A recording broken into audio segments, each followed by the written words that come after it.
Hi everyone, this is my week 5 video discussion. So for this one, it was over acting, director style, and analysis of the whole film.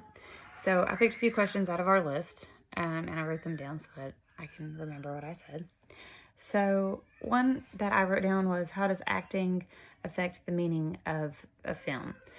So actors are a big influence on the film, how the audience understands the movie and interprets the movie. The actors can either keep the attention of the audience or lose the attention very quickly.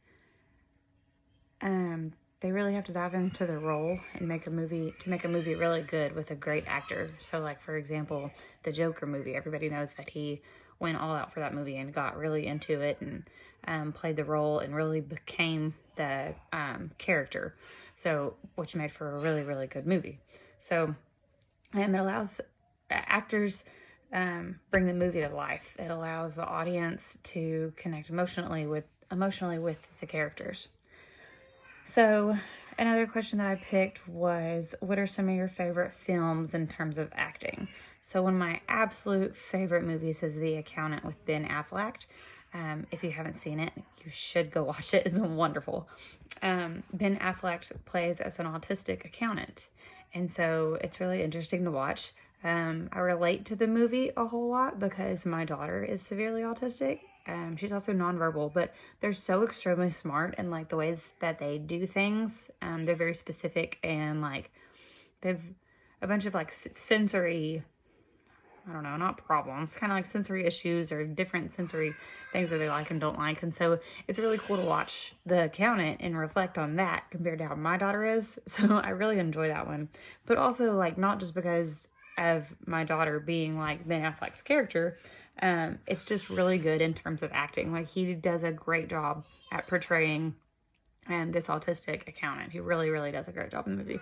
Another one that I really like is The Notebook.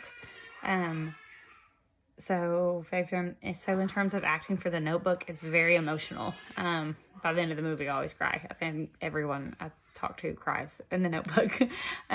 But it's it tugs on your heartstrings because this young couple fell in love, and then at the end of the movie, throughout the movie, the lady has dementia, and by the end of the movie, she remembers her husband that she had forgotten because of all of her sicknesses and stuff.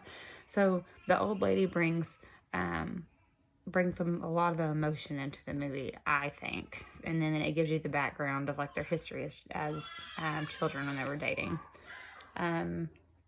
Another really good one's American Sniper with Bradley Cooper. He plays as Chris Kyle. That one's a very emotional one.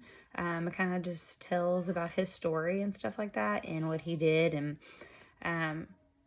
that's a very emotional movie as well.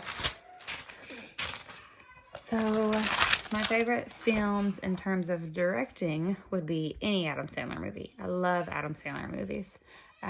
His movies always run smooth. He always has the same cast. So since he has the same cast and his movies always run smooth, it makes me think that his directing style, or like director style, is probably really calm, and like I don't know, I feel like he's probably calm and collected, and he's probably just like confrontational and will discuss things and communicate. He's probably got really good communication for those movies.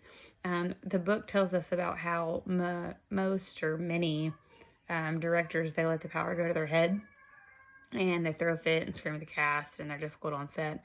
I just really don't feel like Adam Sandler is that way because he directs his movies and he's in them.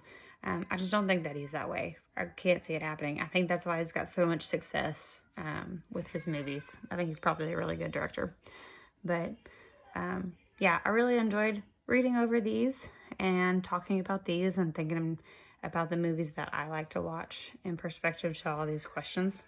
So yeah, I thought this one was a good discussion for this week.